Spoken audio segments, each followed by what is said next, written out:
नमस्कार, प्रखर राजपूत को देख रहे हैं आप और आज तारीख 17 अक्टूबर साल 2025 और इजराइल, फिलिस्तीन, लेबनान समेत पूरी दुनिया की खबरों के साथ एक बार फिर से आपके सामने हाजिर हुआ हूं। इस वीडियो में हम आपको बताएंगे कि डोनाल्ड ट्रंप ने हमास को एक ऐसी धमकी दी है जिसके बाद फिर से जंग भड़क सकती है और साथ ही फिलिस्तीन के अंदर फिलिस्तीन के ही अपने लोग अपने देश को खोखला करने में कैसे लग गए हैं और कैसे सत्ता की कुर्सी हासिल करने के लिए मासूम मजलूम फिलिस्तीनियों की बलि चढ़ाने को तैयार है। इसके बारे में अभी आप जब सुनेंगे तो सुनने के बाद आज आप हैरान हो जाएंगे कि आदमी स्वार्थ के पीछे कितना अंधा हो सकता है। और साथ ही नेतन्याहू की तरफ से भी सीज फायर को लेकर एक बड़ा बयान निकल के सामने आया, इसको भी हम डिटेल में अभी एनालिसिस करेंगे। और साथ ही सीज फायर होने के बाद भी अब सीज फायर की शर्तों को तोड़ मरोड़ के इजराइल हमला कर रहा है, अलग अलग जगहों पे कई सारे फिलिस्तीनियों को मार रहा है और इसके बाद भी सारा जो ब्लेम है वो हमास के ऊपर उठा के क्यों रख दिया जा रहा है, इसके बारे में भी आपको डिटेल पता चलेगा। और साथ ही इस समय पाकिस्तान और अफगानिस्तान की इस लड़ाई में अचानक से चाइना कूद पड़ा है और इस चाइना के कूदने के बाद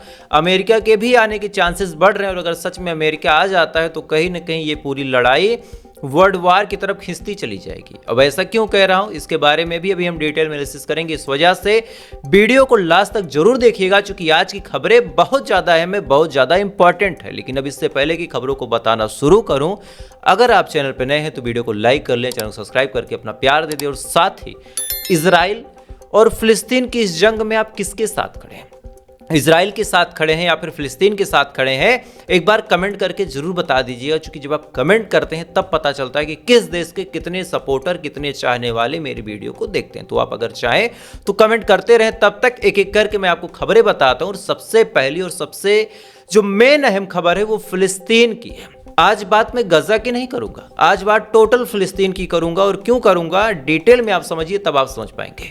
दरअसल एक वीडियो सोशल मीडिया पे वायरल हुआ जिसमें क्लेम किया गया कि अचानक से हमास ने लगभग 100 के करीब फिलिस्तीनियों को खड़ा करने के बाद उनको गोलियों से भून दिया।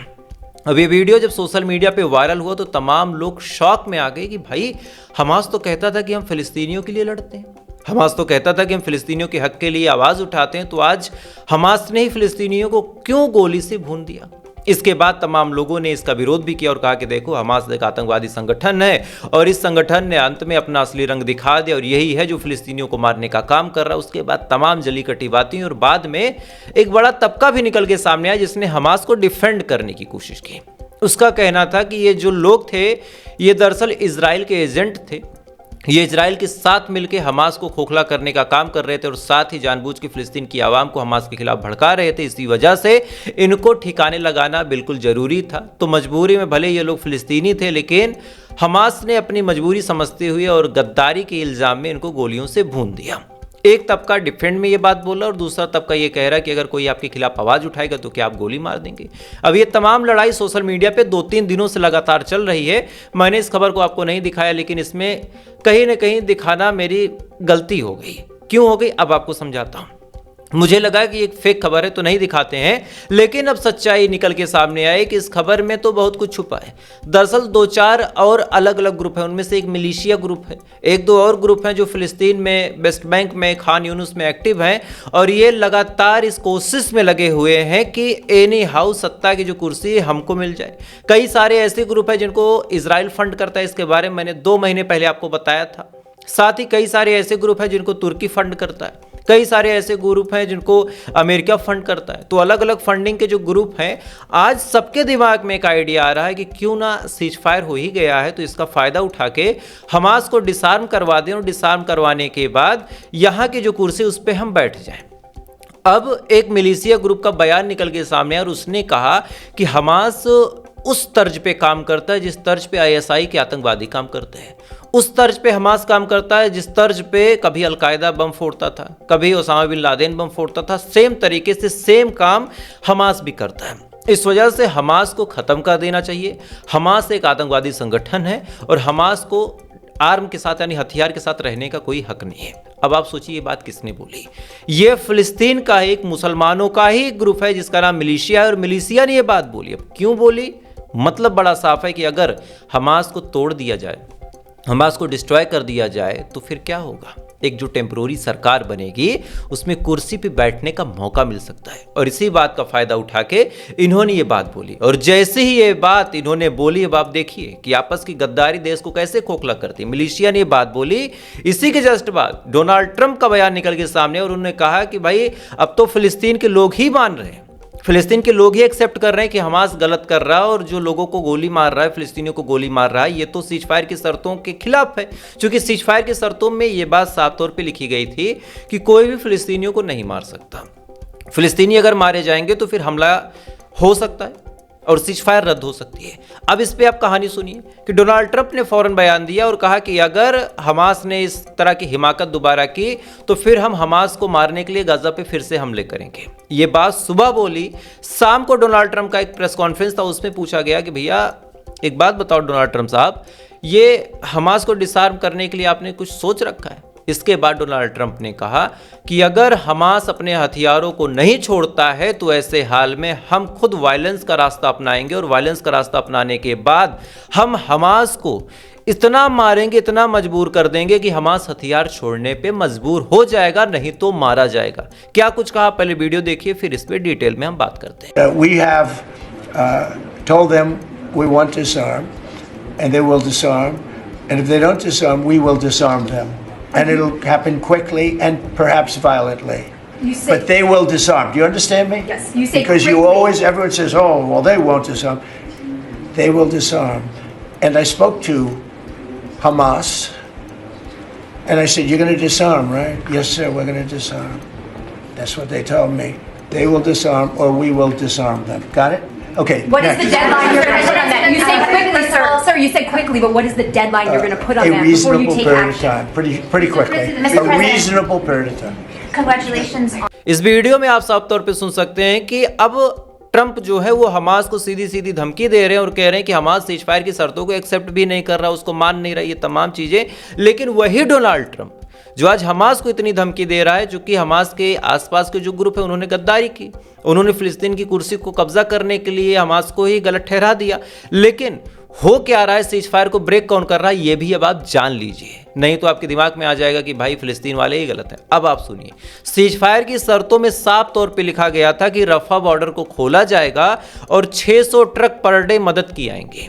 1 2 4 नहीं, 600 ट्रक पर डे आएंगी मदद की, और उनको इजराइल शांति से आने देगा, ना को भी रोकेगा और ना इनका विरोध करेगा। लेकिन अभी की रिपोर्ट निकल के सामने आई है कि पहले तो 600 को घटा के 300 कर दिया। इजराइल ने कहा कि 600 तो नहीं पॉसिबल है, हम केवल 300 ट्रकों को आने देंगे, और साथ ही अब इन 300 में भी कटौती करके 216 ट्रक को ही आने की अनुमति मिली, और पिछले 2-3 दिनों में केवल 216 ट्रक आ रही हैं और जा रही हैं, जबकि कहा यह गया था कि 600 आएंगी, तो 1/3 ट्रक कम कर दिया। अच्छा, इसके बाद क्या हुआ? अब इजराइल का बड़ा आरोप है कि जो लाशें लौटाई जा रही हैं, उन लाशों को अगर चाहता हमास तो बहुत तेजी के साथ लौटा देता, लेकिन वो नहीं लौटा रहा, चूंकि हमास जंग को खींचना चाह रहा और अब हम हमला कर देंगे। अब आप लॉजिक देखिए, इनका कहना है कि हमास लाशें नहीं लौटा रहा है टाइम से, इस वजह से हम हमला कर देंगे, और खुद 600 की जगह 200 ट्रक भेज रहा है, तब सीज फायर नहीं टूट रहा। तो इनका सीधा मकसद यही था कि एनी हाउ अपने बंधकों को आज़ाद करवा लो, उसके बाद एक छोटा सा भी बहाना खोज के लड़ाई फिर से शुरू कर दो। और उन गद्दारों को आप देखिए जो कुर्सी हासिल करने के लिए आपस में ही लड़े पड़े हैं, और उसका फायदा किसको मिल रहा बताने की जरूरत नहीं है, आप खुद इतनी देर से आपको समझा रहा हूं, समझ चुके होंगे। खैर क्या कहा जाए, उम्मीद है कि दुआएं रंग लाएं। गजा में जिस हिसाब से अभी शांति और अमन है, हालांकि पूरी शांति नहीं है, चूंकि रिपोर्ट से दावा कर रहे हैं कि खान यूनुस हो, वेस्ट बैंक हो, ऑक्यूपाइड फिलिस्तीन हो, इन तीनों जगहों पे जो हमले अभी हो रहे हैं उसमें 3 लोग 4 लोग अभी भी मारे जा रहे हैं। तो टोटली सीज फायर नहीं हुआ है। अगर आपको ये लग रहा है कि सीज फायर हुआ है तो आप गलत हैं। अल जजीरा की आप रिपोर्ट एक बार गूगल करके सर्च कीजिए, आपको साफ साफ दिख जाएगा कि कभी 3 फिलिस्तीनी मारे गए, कभी 4। हाँ, एक गलीमत है कि पहले जो 10-15 मारे जाते थे, 50-100 मारे जाते थे, अब उनकी तादाद घट के 3-4 पे आके सिमट गई। बस सीज फायर का इतना फायदा फिलिस्तीन को हुआ, इससे ज्यादा कुछ नहीं। खैर, अगली खबर का रुख करते हैं। अगली खबर यमन से निकल के सामने आ रही है कि यमन के जो army of chief of staff थे हुतीस ग्रुप के, 14 तारीख को हमला हुआ था, आपको याद होगा पिछले महीने, और उसमें दावा किया गया था कि इनको मार दिया गया। उस टाइम हुतीस ग्रुप ने कुछ नहीं बोला था, हुतीस ग्रुप ने शांति इख्तियार कर ली थी। लेकिन अब ऑफिशियली तौर पे हुतीस ग्रुप ने कंफर्म कर दिया है कि उनके जो आर्मी के चीफ ऑफ स्टाफ थे गमारी, उनको इजराइल ने एलिमिनेट कर दिया है। इजराइल ने उनको मार दिया, हालांकि उनकी मौत को कई दिनों तक गुप्त रखा गया। लेकिन वक्त के साथ साथ जब धीरे धीरे उनकी एब्सेंसी बढ़ने लगी और तमाम लोगों ने पूछना शुरू किया, तब पहली बार हुतूस ग्रुप ने ये कंफर्म किया और कहा कि हाँ, इनकी मौत हुई है। जो हमला हुआ था इजराइल का, उसमें मारे गए हैं और इन्होंने दुआ की भी डिमांड की। तो अगर आप चाहें तो कर सकते हैं। तब तक मैं आपको अगली खबर बताता हूँ। अगली खबर अपने साइड से। अपने साइड का मतलब क्या? भारत, अफगानिस्तान, पाकिस्तान, चाइना से। पाकिस्तान और अफगानिस्तान की जंग में अब एक चीज़ बड़ी क्लियर हो गई है कि ये जंग कोई पाकिस्तान या अफगानिस्तान की जंग नहीं थी। असल में ये जंग लड़ रहा था अमेरिका, और अमेरिका के कहने पे ही पाकिस्तान ने इतनी बड़ी हिमाकत की। और कहानी बड़ी सिंपल सी है कि अमेरिका 3 देशों को काउंटर करना चाहता है। 3 ऐसे देश हैं जिनको अमेरिका ख़त्म करना चाहता है और चाहता है कि ये कभी भी ताकतवर ना हो पाए और इनको हम परेशान करते रहें। तो सबसे पहला देश इस समय जो सबसे बड़ा दुश्मन है वो है ईरान। दूसरा जो सबसे बड़ा दुश्मन है वो है चाइना। और तीसरा, और जो टैरिफ वाली लड़ाई लड़ रहा है इस समय, वो है भारत। और इन तीनों के बीच में अगर एक तरफ आप देखें जियोपॉलिटिक्स वाले नक्शे में, तो एक तरफ आपको दिखेगा ईरान, फिर इधर दिखेगा चाइना, और फिर इधर दिखेगा आपको पाकिस्तान, और इधर दिखेगा भारत। तो पाकिस्तान एक ऐसा देश है जो सारे देशों से अपना बॉर्डर शेयर कर रहा है। तो कहीं ना कहीं अब अमेरिका का प्लान है कि एनी हाउ पाकिस्तान को ही अपना मोहरा बना के सबको परेशान किया जाए। तो अब मतलब बड़ा साफ है कि पैसे वाला जो दांव है अमेरिका ने वो पाकिस्तान के ऊपर फेंक दिया है, और पाकिस्तान रुपया बटोरते बटोरते उससे चाहे जो अमेरिका करवा रहा वो करने को तैयार हो गया है। अब आप सोचिए, अचानक से पाकिस्तान ने भारत को धमकी देनी शुरू कर दी।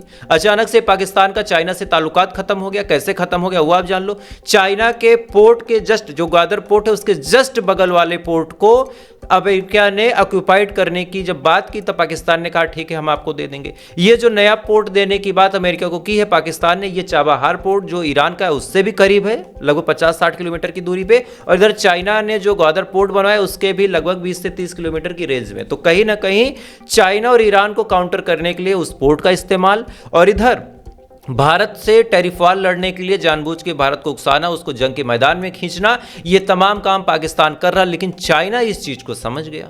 चाइना ने जब देखा कि भाई अमेरिका गेम खेल रहा है और पाकिस्तान तो एक नंबर का बेवकूफ़ है और एक नंबर का दलाल किस्म का यहाँ का प्रधानमंत्री है। सॉरी टू से, किसी की प्रधानमंत्री वाली पोस्ट का अपमान नहीं करना चाहिए, लेकिन ये सच्चाई है कि एक आदमी की अपनी डिग्निटी होती है, प्रधानमंत्री पद की अपनी गरिमा, एक इज्जत होती है।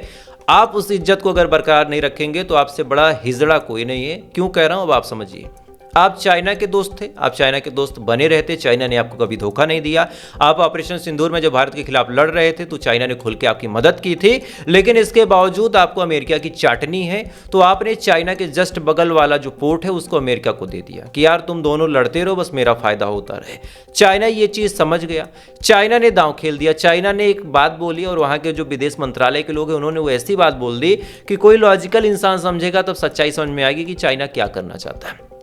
चाइना ने साफ तौर पे कहा कि पाकिस्तान और अफगानिस्तान को लड़ने की आवश्यकता नहीं है। अगर वो चाहे तो हम बीच में मीडिएटर बन के सुलह समझौता करवा सकते हैं, और हम अफगानिस्तान से रिक्वेस्ट करते हैं कि वो इस मामले में बात करें। अब लाइन तो 3 बोली, लेकिन तीनों लाइन का मतलब आप समझिए। पहला तो चाइना ने पाकिस्तान से कहा कि बाबू मत लड़ो, अमेरिका के कहने पे। खुल के नहीं बोल सकता था तो इनडायरेक्टली उसने कहा कि मत लड़ो। दूसरा, चाइना ने ये कहा कि भाई आओ हम मीडिएटर बन जाए, बातचीत करवा दे तुम दोनों का। यानी अब समझौता और सीज फायर का जो क्रेडिट है ट्रंप ना ले, हम ले लेते हैं। हम आओ तुम्हारी सीज फायर की बातचीत करवा दें, कोई टेंशन कोई प्रॉब्लम नहीं होगी। इसके बाद क्या तीसरी बात बोली कि इस पे अफगानिस्तान थोड़ा सा विशेष ध्यान दे। यानी इसका मतलब बड़ा साफ है कि अफगानिस्तान एक बार फोन कर दे चाइना को और चाइना सच में डिस्कस कर दे कि पाकिस्तान के साथ क्या करना है। क्योंकि अगर पाकिस्तान अमेरिका की गोद में बैठ गया तो चाइना को भी तो कोई हथियार चाहिए, वो चाहे जो। जियोपॉलिटिक्स में कोई किसी का परमानेंट दोस्त नहीं होता। आप अगर इसके दोस्त हैं तो आपके दुश्मन को मुझे दोस्त बनाना पड़ेगा, तो अफगानिस्तान को ही वो टारगेट करेगा चाइना। ऐसे हाल में कहीं ना कहीं पाकिस्तान का बड़ा नुकसान है, और इस चीज को पाकिस्तान की सरकार समझ नहीं पा रही। खैर, जब तक समझेगी तब तक बहुत देर हो जाएगी, लेकिन चाइना ने बहुत बड़ा दांव फेंका है, और अगर इस दांव में एक बार भी अफगानिस्तान फंस गया तो पाकिस्तान और अमेरिका की जो हालत है वो बद से बदतर हो जाएगी। और इस बात को मुझे बताने या समझाने की आवश्यकता नहीं है, आप खुद समझ सकते हैं कैसे। खैर, अगली खबर का रुख करते हैं। अगली खबर निकल के सामने आ रही वेस्ट बैंक से, और रिपोर्ट से ये दावा कर रहे हैं कि वेस्ट बैंक के अंदर एक बार फिर से इजरायली फोर्सेज ने बड़ी रेड की है, और रेड करने के बाद कई सारे फिलिस्तीनियों को भी गिरफ्तार करने की कोशिश की है। और इत्तेफाक से रिपोर्ट से दावा कर रही है अल जजीरा और अलग अलग न्यूज़ चैनल की कि कई सारे फिलिस्तीनियों को आईडीएफ ने गिरफ्तार कर भी लिया है। तो एक तरफ सीज फायर की बड़ी बड़ी बातें, और दूसरी तरफ आप इनकी कहानी और सच्चाई देखिए कि सीज फायर के नाम पे इन्होंने क्या कर रखा है। अलग अलग जगहों पे रेड करना, अलग अलग जगहों पे अटैक करना, और अटैक करने के बाद लोगों को मारना, टारगेट करना और उनकी जान लेना। खैर, इन्हीं सब चीज़ों को देख के आज हिजबुल्लाह ने बड़ी बात बोली है, और इस बात से ये कंफर्म है कि हिजबुल्लाह भी हथियार उठा सकता है। कैसे, अब आप समझो। हिजबुल्लाह ने अपने लेबनान की सरकार से एक साफ तौर पे फरमान भेज के बातचीत की और कहा है कि जिस हिसाब से हमारे ऊपर इजराइल हमला कर रहा, जिस हिसाब से इजराइल हमारे ऊपर अटैक कर रहा, कहीं ऐसा तो नहीं है कि हम चूड़ियां पहन रहे हैं। अब इतना बोलने के बाद लेबनान सरकार को हिजबुल्लाह ने एक अल्टीमेटम देते हुए कहा कि यार तो तुम बातचीत कर लो यार, अगर तुम्हारे रोकने पे इजराइल रुक जाता है, हमले नहीं करता है, एयर स्ट्राइक नहीं करता तो ठीक है। अगर तुम्हारे रोकने पे ये नहीं रुकता तो साफ तौर पे तुम हमें बता दो, हम अटैक करके अपना मामला सलटा लेंगे। तब बीच में कोई हमें ये ना कहे कि हिजबुल्लाह ने सिक्योरिटी तोड़ दी, हिजबुल्लाह ने सीज फायर तोड़ दिया। यानी मतलब बड़ा साफ है कि हिजबुल्लाह ने भी इजराइल के खिलाफ अब कसम खा ली है कि भाई या तो ये सुधरेगा, या तो हम रहेंगे, या तो ये रहेगा। बहरहाल अब लेबनान की सरकार इस पे क्या एक्शन लेती है ये तो ऊपर वाला ही जाने, लेकिन अगर ऐसा कुछ होता है तो फिर से हिजबुल्लाह और इजराइल की जंग बड़ी तादाद में शुरू हो सकती है, और ऐसे में कहीं ना कहीं फिर फिलिस्तीन का मामला भड़क जाएगा। तो फिलिस्तीन की जो सीज फायर की डोर है, मैं कल से कह रहा हूं कि वो बड़ी पतली है, बाल से पतली। अगर कोई बचा सकता है तो बचा ले, बाकी सब खींच के तोड़ने में ही लगे हैं। खैर, तो फिलहाल ये थी पूरी खबर। इन खबरों के बारे में आपकी क्या राय है कमेंट जरूर कीजिएगा। वीडियो अच्छा लगा लाइक सब्सक्राइब करके अपना प्यार दे सकते हैं। बाकी थोड़ी देर बाद आपसे फिर मुलाकात होगी इजराइल, फिलिस्तीन, लेबनान समेत पूरी दुनिया की खबरों के साथ। तब तक आप अच्छे रहिए, खुश रहिए, अपना ख्याल रखिए, अपने देश का ख्याल रखिए। जय हिंद, जय भारत।